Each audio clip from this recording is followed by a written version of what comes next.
పొద్దున్న ఛాలెంజ్ మర్చిపోయావా? అన్న అవన్నీ ఇప్పుడు ఎందుకన్నా, ముందే లేట్ అయిపోయాం, లిఫ్ట్లో వెళ్దాం పదా. ఏంట్రా భయం వేస్తుంది అప్పుడే? పొద్దున ఏజ్ ఫిట్నెస్ అన్నావు, మర్యాదగారా ఛాలెంజ్ జరగాల్సింది. సరే పదా. ఏంటి ఇంత ఫాస్ట్ ఎక్కేస్తున్నాడు? నేను ఎక్కుండ్రా.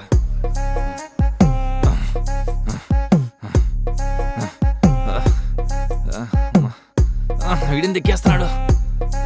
ఇంకా 3వ ఫ్లోరేనా?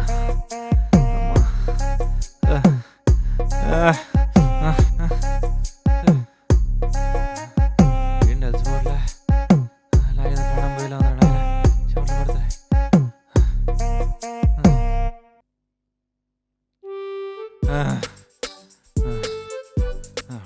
కళ్ళు తిరుగుతున్నట్టున్నాయి.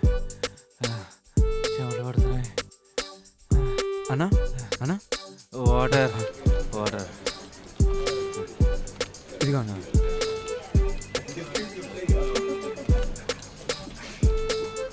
అందుకే అన్న చెప్తూనే వస్తున్నా, అవసరమా మనకి ఇవన్నీ అని. వింటేనేగా, వినలేదు. ఇప్పుడు చూడు, అసలుకే 30 దాటంగానే గుండెపోట్లు వస్తున్నాయంట. ఎందుకన్నా మనకి ఈ టైంలో రిస్క్లు? నేను ఒక డెసిషన్ తీసుకున్నాను రా. ఇంకా నుంచి లిఫ్ట్ పని చేయకపోతే ఆఫీస్కి లీవ్ అయినా పెడతా, కానీ మెట్లే మాత్రం ఎక్కిరాను.